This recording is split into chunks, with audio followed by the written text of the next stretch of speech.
Good morning, evening, or afternoon, whenever you are listening to this, Packers fans. Welcome back to the Underage Packers podcast. Great to have you back in episode 73. This is Joey, one of the co-hosts of the show. Me and Big B had a great chat today. We just got back from our week-long trip up to Green Bay, Wisconsin to see a few practices and then the preseason game against the Houston Texans. We talked a little bit about maybe some fringe roster cuts, obviously all that we saw from Jordan Love, impressive performances from guys like Devin Funches and all that good stuff. At the end, we even talk about Tim Tebow and his wild blocking that's going on. I mean, you'll have to stick around to see the videos if you haven't already, but I mean, it looks like Byron Bell could go out there and throw a better block.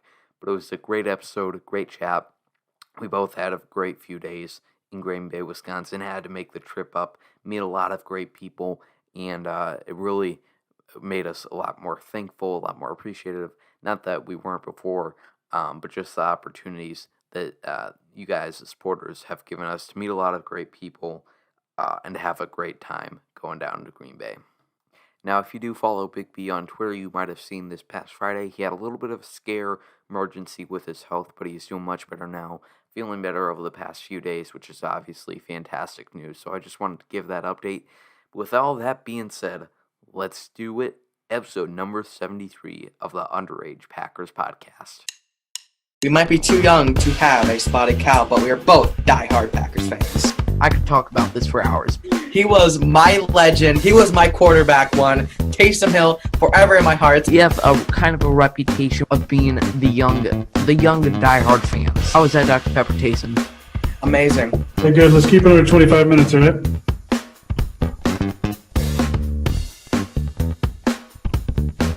Welcome back to the Underage Packers podcast. I am Joey, one of your co-hosts. It's been a few weeks. Me and Big B. Should introduce you first. Big B, welcome back to the show.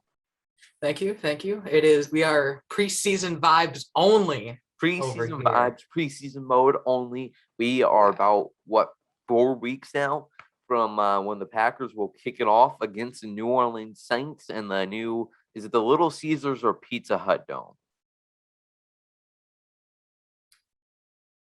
Wow, Saints you're play just like Winston Moss. You can't help me here.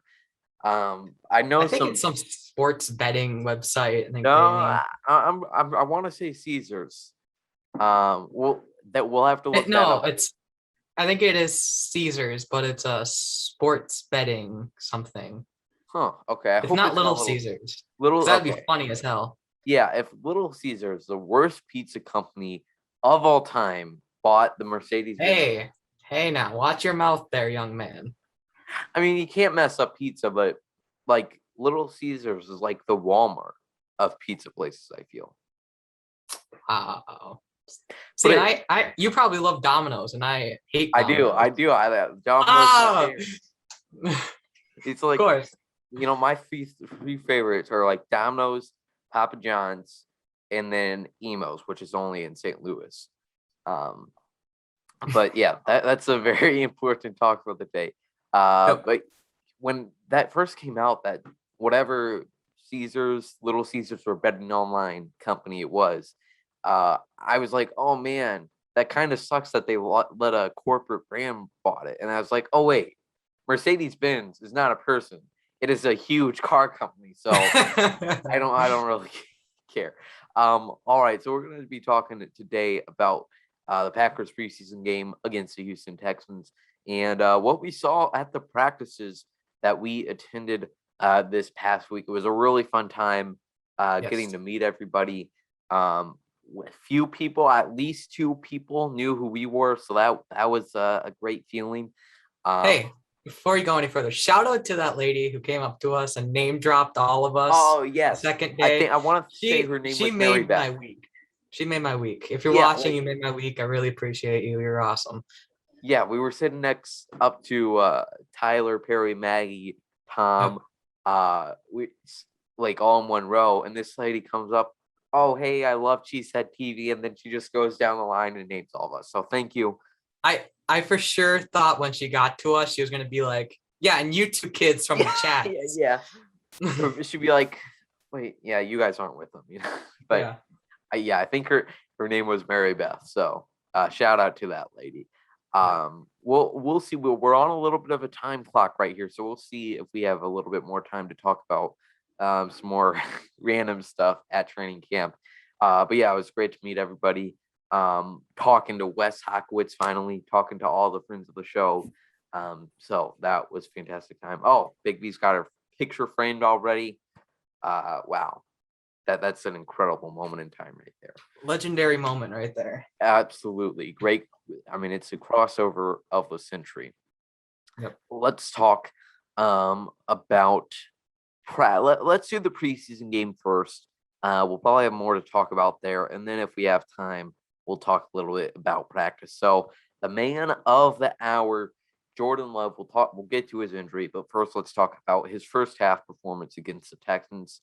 Big B, what did you think of Jordan Love? Your first impression of him after that first drive? That first drive, man, what happened the first drive? I don't even remember. It was, that first play was bad, second play was bad, and the third play was a gain for like 2, I think. So, okay. So, yeah, I think I was just thinking like, all right, just got to warm up, got to get acclimated. He hasn't played in like 2 years. Everything will be fine. And I think it turned out everything was going to be fine.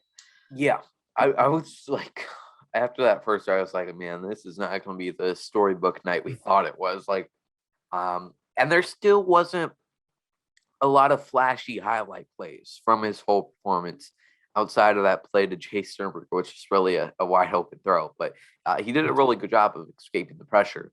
But my number one thing I saw with Jordan that he really looked to struggle with all week in camp was escaping the pocket. And maybe it was just because of my vantage point of where I was watching. It's hard to see, but it really looked like as soon as somebody came in there, and they got there quick, that he got really flustered.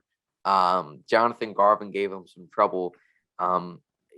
He just wasn't rolling out too much.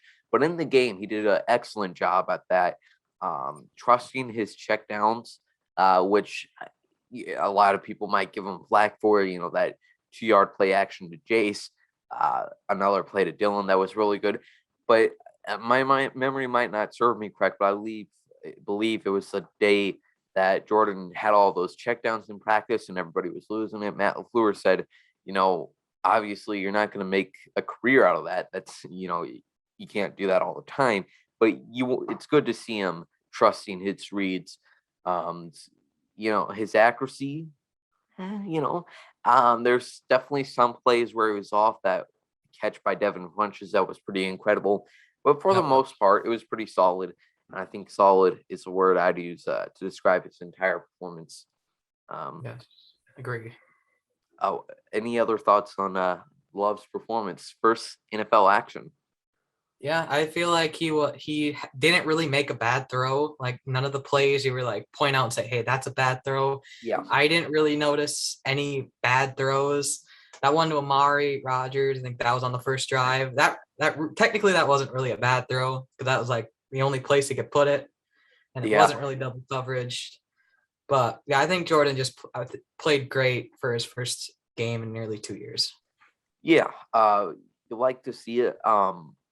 I'm not too terribly familiar, at least not familiar enough to compare it to how he did at Utah State. Big B, your camera has froze again, I believe. Maybe wave your hand. I can't tell. Okay, I couldn't tell if you're. There we go. We're good now. I couldn't tell if you were just holding the same face for like 2 minutes straight or if it was frozen. But anyways, that's Jordan Love's performance. He went out in the second half. Matt LaFleur talked about all week that he's going to play into the third quarter, maybe into the fourth. We didn't expect to see Kurt that much. But at the end of the second half, if you recall, there was a strip sack defender fumbled it out of his hands. Jordan didn't go down, but the ball came loose, and he was definitely hit in the shoulder.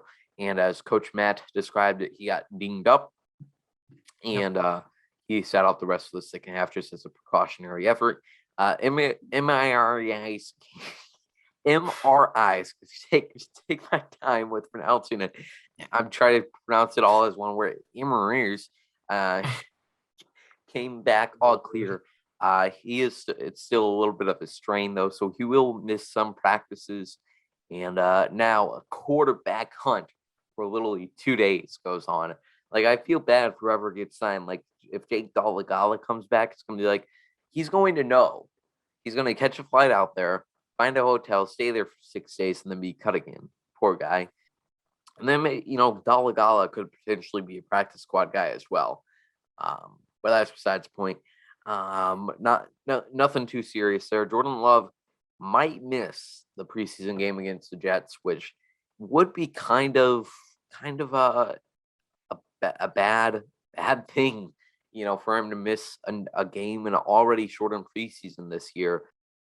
Any of those reps are obviously going to be valuable for him. So hopefully he can play at least one quarter in this upcoming preseason game against the Jets, and then be back fully healthy for week 3 to toss it out against the Buffalo Bills. Because if everything goes to plan, if everything goes right, he won't be seeing the field until next preseason, maybe as a starter that time around. But a lot of ball game left. Other performances. I was really, really disappointed in my guy, Josh Nijman. It was great to see him in person at practice, but man, that preseason, you really got tossed around in the preseason. And I guess there's kind of some high expectations for him because the Packers have been coveting him for so long, keeping him along for the past 2 years. And everybody was just so excited to see what he can do on the field. And man, he did not rise to the occasion, that's for sure. Josh Nijman's season is canceled. It's official. We'll put it on hold for now. Okay, it's on hold. It's on hold, on pause. Maybe it'll look like an all-pro next week. Boom. All right, I'll take it. But it's definitely in jeopardy at this point. We'll have to go back and look back at the tape and decide what the future looks like for Josh Nijman's season. Is Dom Daphne's season still on though, Big B? Absolutely. Dom Daphne going for 1,000 yards, 20 touchdowns this season. It's gonna be lit. Heard it here first. Did he even suit up for the game? I believe. I don't even think he played. No. Yeah, I think, which is odd. I don't recall him dealing with an injury. But anyway, he just came back off the PUP, didn't he? Oh, okay. So maybe they were just resting him as a precautionary measure. But Dom Daphne's season is still on. That would have been a great transition if we had something to talk about Dom Daphne, but we don't. I said hi to Dom Daphne. It's it. He seems like a nice guy. He has a nice smile. Yeah, he does. So, Josh Nijman not having the best of games. Offensive line as a whole making it rough for Jordan Love, but Yes. His offensive line is going to be perfect all of his career. It was pretty much for Aaron Rodgers, though. Some other performances here. A.J. Dillon got a few snaps in the backfield. Kylan Hill, though, I think had a really nice game. Yes. I think he solidified that running back number 3 spot. I completely agree. Kylan Hill, he's really standing above Patrick Taylor and Dexter Williams at this point. Dexter had a fine fourth quarter when he was put in, but Keflan certainly on that touchdown, it was a fantastic play. Diving into the end zone, holding on to the ball, going down. I absolutely loved it. And then first Lambeau leap, opening the Lambeau, leaps back up. Even though it's not allowed, I love it.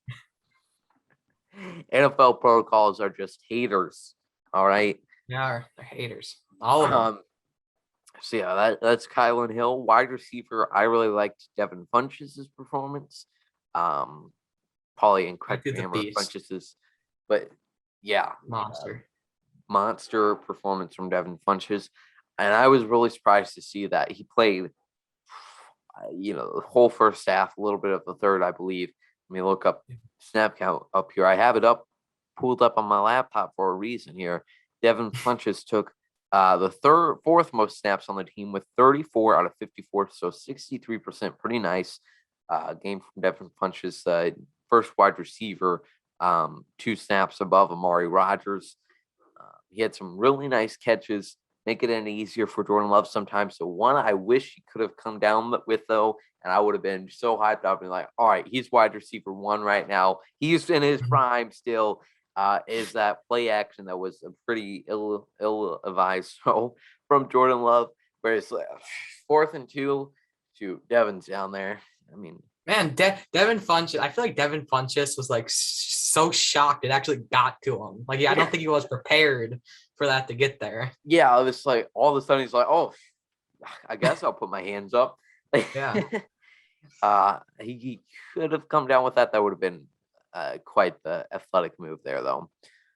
I think that's it for the offensive side of the ball. On defense, some good, some bad.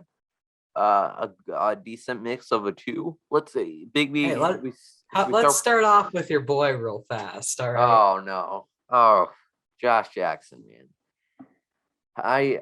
I've been certainly contemplating what I should do with my Josh Jackson jersey really the past 2 years. I said burn it that night. Just as a ritual, it hurts me to burn a Packers. It's like burning an American flag. I mean, like, Sure. that's just wrong. Like, I can't burn green and yellow. And like, but Josh Jackson certainly making my investment on his Fanatics jersey, fake jersey, from that website, making the investment not worth it at this point. That was a really bad performance, and he needed to have a really good one if he wanted to have any sort of role on this team outside of special teams. And now, if he doesn't show out and perform in weeks 2 and 3, his spot on this roster is in jeopardy. Like, Keflan Ento season. yeah, it's a hard argument to make that Josh Jackson should be on the roster over Keflan Ento, even Stanford Samuels at this point. Yeah. Like, Josh, he has a long way up in this preseason. He's going to have compile more good practices, make some flash plays in these last 2 preseason games, or he's not even going to finish out his rookie contract as a second rounder. Yikes. What was that? Yikes, Josh. Yeah. It's a yikes smile. All right, what else do we have to talk about on defense? Burks showing out a little bit fast. I've been waiting for this moment for about 3 or 4 years now. Feels so good to have it finally here. When he hit the quarterback on that sack, I lost it. That was amazing. That sack was great. Yeah, he was really good at getting in the backfield pretty quick there, man. But yeah, I was like, it's crazy that like now I can remember when Burks was drafted. Like, we're getting old now. Like, I can remember when Burks was drafted, the evaluation of him trading up in the 3rd round. I believe we traded up with Carolina to get the safety linebacker convert from Vanderbilt. A lot of hype about him just because of that fact. Like, oh man, he played safety, but he definitely has more of a body of linebacker, too short to play safety. Expecting him to be a great coverage guy, and then he just never showed up. So it's a curse of 3rd round picks in Green Bay, but he really showed up as a really nice tackler, really speedy guy, getting in the backfield, disrupting things. We'll see how much opportunity he gets once the season starts, and if he continues to do that throughout the preseason. But let's see, how many snaps did Warren Burks take here today? 41 snaps. 55%. So not bad at all for Oren Burks. Getting a lot of snaps, getting a lot of reps. So it only seemed like Joe Barry wanted to utilize him. And I'll have to continue making those plays. I think he's a lock for the roster just because of special teams. And I just want to throw this out there. I would not be shocked in the very least if the Packers re-signed Oren Burks, if they gave him extension after this year. All right. Big B, your camera. Is this one of your moments that you're gonna when this happens and you're gonna say, "Oh my God, I think I said this in a video like 2 years ago. I gotta go back and find it." And it's been about 4 hours trying to find it. Yeah, I need to write it down in my notes, like the timestamp. Good Lord, man. That happens a lot. I'm just so right so often. Good game for Oren Burks. Anything else on the defense you saw at Big B? Jack Keflan, my boy, had a heck of a game. I love Jack Keflan. Definitely making a push for the roster. I don't know why, but I like him a lot. I think he could be beast. I'm looking at it now. He had a decent amount of snaps, 40 out of so 53%, 2 on special teams, and I didn't even realize we had this special teams to use right here. Reggie Beggleton looks like he got the most with 14 special team snaps. Let's see, where was Devin Funchess? Devin did not play special teams at all in the preseason. He was doing it at practice, and Jack Keflan was running with the ones, I think, today because Dean Lowry is up. So that is also something. Okay. All right, let's end it off. Preseason recap. Who are your 3 stars from this game, Big B? All right, we are going to go with Jordan Love, 1, Devin Funchess, 2, and I'll say Oren Burks, 3. I think those are the pretty big. Okay. 3. I'll keep 2 of those. I'll keep Funchess and Burks, and I'll throw Jamar Jean-Charles in there for he had a really nice game. He had a penalty or 2. I believe he had a pass complete on him, but other than that, he was a pretty good corner. Really nice physical specimen out there in the secondary. That's what we have for preseason. We have about 9 minutes to wrap this up here. What we saw at practice, I don't know what I'm going to talk about. Oh, since you're thinking, I'm going to say this. Malik Taylor had himself a game as well. 5 catches for 50 yards. I think he's going to beat out Juwan Winfrey and make the roster. Man. Oh, no, my pen just fell. Oh, no. My double-sided wall tape isn't working. So I think that's a sleeper player who had a very good game. Yeah, it will be interesting to see what they do with this first roster cut down, because there's no point to cut guys like Ashton Hyman or Josh Jackson right now. Like, just to have them around as preseason bodies. Like, literally, if we didn't have Ashton Hyman, I don't know who would be going out there at left tackle. So, keep them around now. John Dietzen and Ryan Winslow were cut today. John Dietzen, I felt bad for him. Like, I'm not like he might have been an awful player, but it's like, oh man, he was probably living out his dream. Probably had all of his family planning to come down to a game, and that poor guy, Green Bay native there. Hey, but he might make the practice squad, so that's sure. Yeah, I might give him a call back. John Deeds, so they have, if they sign a quarterback, they'll be back at 88 on the roster. I have to get down to 85 by tomorrow, so today at 3 p.m. Central Time. So that will be interesting to see who they cut down, get rid of first. I'm thinking DeAndre Tompkins, Chris Blair, just because you already have a lot of wide receivers to even play in the preseason. Like Chris Blair, I don't think I saw him too much in the preseason at all. Yeah. And then we'll see what other routes they go for this first cut. Okay, final segment here. It's not about the Packers, but I wanted to talk about Tim Tebow and his blocking performance. Because if you are not on Twitter, or if you are and you just have not seen these clips, you are missing out. Tim Tebow, former quarterback, he is now 34 years old.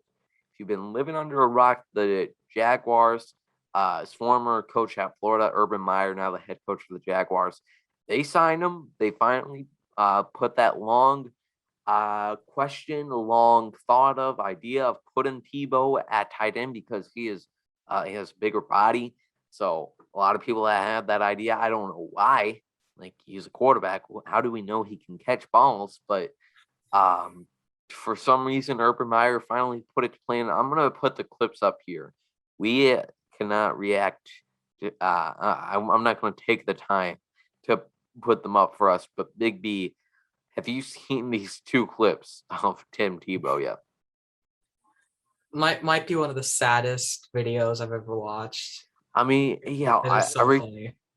I retweeted one last night. Let's see where it is. Here it is. Like, here we go. I'll give some play-by-play here. I mean, like,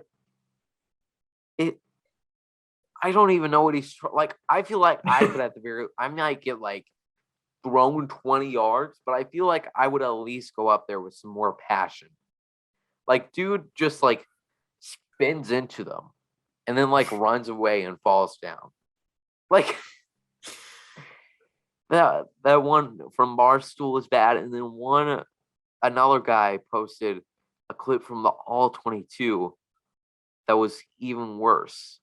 All right, here we are. I don't know who that quarterback is, but Tebow on the right side, dude just gets tossed around, and he doesn't even like. It looks like he just says, "Oh, fair enough. Good play." Good play. Oh. He probably said that too. Yeah, he's like, "God will bless you for this great play you have made, sir." Yeah. Like, I don't know. It looks like he's just trying to be a nice guy out there. If he does not get cut, that is really a weak sign. A weak standard to set from Urban Meyer. But, that's the Jaguars are not the best of franchises, so who cares? And all those people who bought Tim Tebow jerseys, those poor people. I feel like it'd be kind of, I don't even know if it would be a cool, like, collector's item to own, though.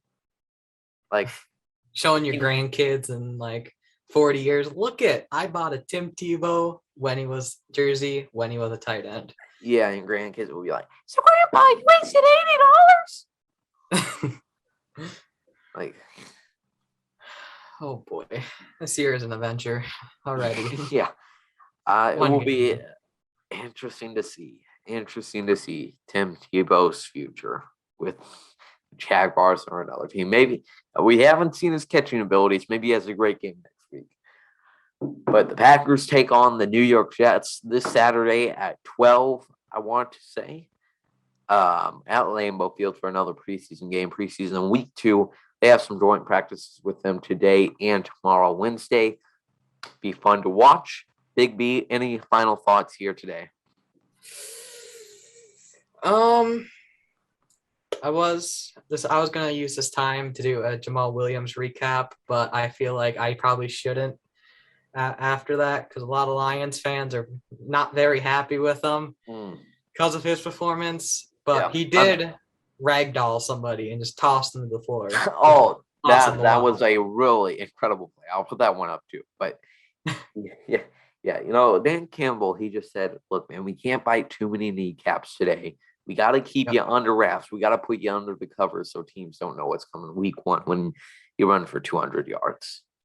Word. Allegedly. That's what I've been hearing. Same. But thanks, everybody, for watching today. Make sure you follow us on all the social medias, Facebook, Instagram, Twitter, and even on the TikToks, folks. Subscribe to this YouTube channel at Underage Packers for pretty much daily Packers content as we head into the 2021 season. I am hype as I can ever be, especially after my trip last week. But cannot thank you all enough for watching, supporting us here at Underage Packers. Any final words, last words, Big B? Final words again. Go Pack, go. There we go. Thanks. I get in my head about saying things too many times, but maybe that's a good thing. I just don't know how to hit it off. We'll see you guys soon. Go Pack, go.